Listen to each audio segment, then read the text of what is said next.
I didn't watch She-Hulk episode 1. I saw a clip where she was saying how she's better than Bruce at anger. Like, she's got it more rough than Bruce. And that actually hurt my feelings. Like, that, like, I'm not even a big Marvel guy. Like, I watched the movies and some of them are good. But oh my god, that scene was miserable. Like, that actually hurt me. Fucking Bruce's mom was beaten to death by his dad. Bruce's love, like the love of his life, died. If he loses control for a fraction of a second, everyone around him dies. And She-Hulk was talking about how some douchebags don't think she's a good lawyer because she's a woman or something. It was like, I mean, you can be mad about that, absolutely, but why are you belittling Bruce's trauma and saying yours is so much worse? Like, why can't you both just have, like, trauma? Yeah, and Bruce even attempted suicide because he was so miserable and, like, perpetually going through the ringer. And she's still like, you're weak, Bruce. I have it worse. I'll actually pull up the scene real quick. This was hurtful. What would I type in for the scene? She-Hulk, Bruce, anger? I don't know. She-Hulk has it worse than Bruce. Let me try that.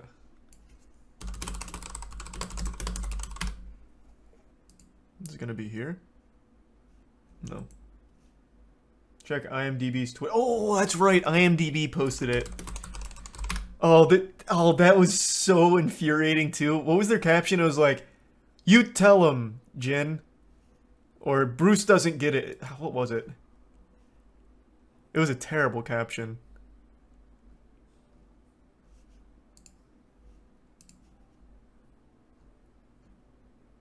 Oh, here it is. Say it louder for the people in the back. I do it all. Here's the thing, Bruce. I'm great at controlling my anger. I do it all the time.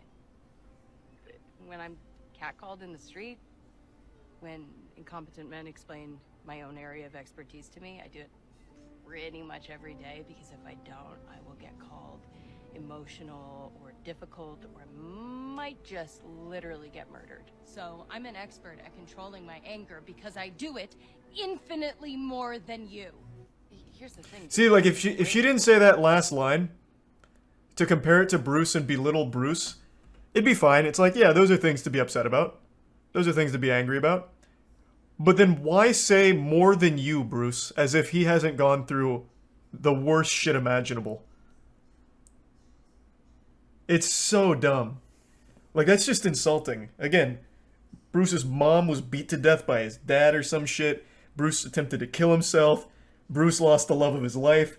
If Bruce loses control for a fraction of a second, everyone around him dies. He's had a rough go of it. I don't know why she's trying to, like, belittle that. I just don't understand why they would try and do that.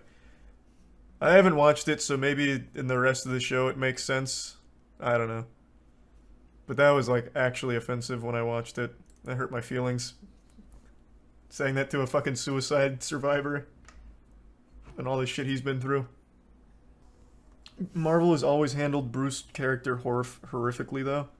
Yeah, they've done Hulk a great disservice. He's fucking sucked ass in the last, like, 5 movies he's been in. The last movie he was in where he was, like, cool was the first Avengers. Definite Ragnarok. True, he had one good scene in Ragnarok. Oh, two. Two good scenes. I really like Mark Ruffalo. I just think they do him a great disservice. What do you think about the 2008 Incredible Hulk movie? I mean, I didn't like it. It wasn't very good. You're actually insane. The Incredible Hulk was a badass movie.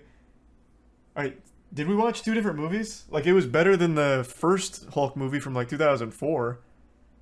But it wasn't that good either. Like, it's alright, I guess.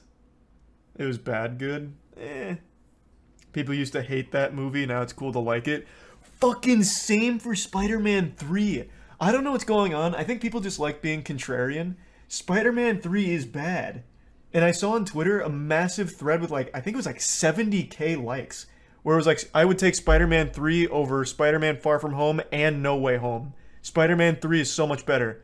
And then another one was like, actually, Amazing Spider-Man 2 is the best Spider-Man movie. And I was like, what the fuck are you talking about?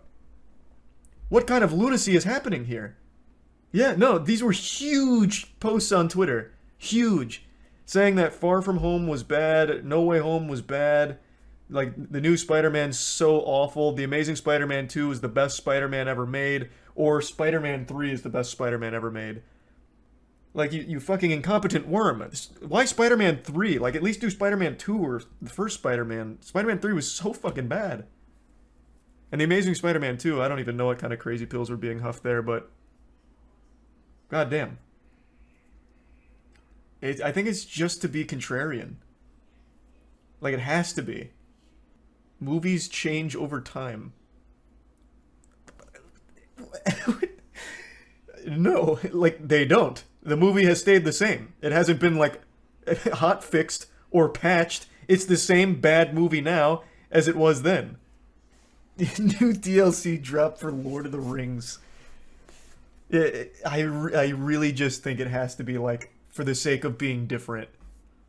Even, like, let's say you prefer Andrew Garfield's Spider-Man, which is fine. I thought he was a good Spider-Man. It was just the movies weren't great.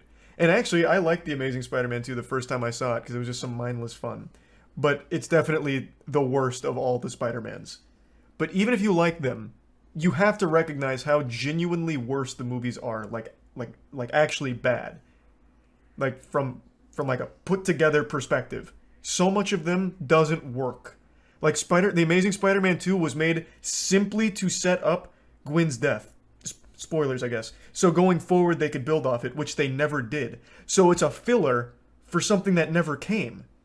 They were setting up the Sinister Six and Gwen's death. And they never did the Sinister Six. So all you had was Gwen's death. I think it was the Sinister Six, right? That was The Amazing Spider-Man 2? I'm pretty sure. I'm almost positive. It's been a while since I've seen it, but I'm pretty sure it was the Sinister Six. Yeah? Alright, nice. Spider-Man 3 was not good. Spider-Man 3 made the biggest mistake you can make in superhero movies. They introduced too many characters and couldn't build them. So you just had a fucking mess for Spider-Man to clean up. The Sandman scene was great. It would be if he had any actual time to develop aside from, I miss my daughter. And then at the very end, damn, Spidey. I'm out ski. It just fucking floats into sand out there. Like, it has no punch to it. Why are we talking about Spider-Man? I actually forgot. I'm not gonna lie. I don't even know what brought it up. It just reminded me of the tweets I was reading today. I don't know. Oh, because we were talking about Hulk. Right. Which is your favorite Spider-Man? I still would have to say Spider-Man 1 and 2, like the original. I don't think they're the best actual movies, but just for the sake of nostalgia. Like, you just can't beat them. Bonesaw is ready. Like, I had Macho Man Randy Savage. They just, I don't know. There's just an X factor about those two movies. They were so special. Into the Spider-Verse. I think Into the Spider-Verse is the best Spider-Man that's been made. Like, the actual best piece of Spider-Man content. But I still think 1 and 2, like Spider-Man 1 and 2 are my favorites. Overrated as fuck. I disagree. I think it's perfectly rated. That shit is a visual masterpiece. What happened to Sam Raimi? He just directed the new Doctor Strange movie. He's still doing shit, I don't know. You gonna go back to the old Spider-Man games? Probably not. I don't think so.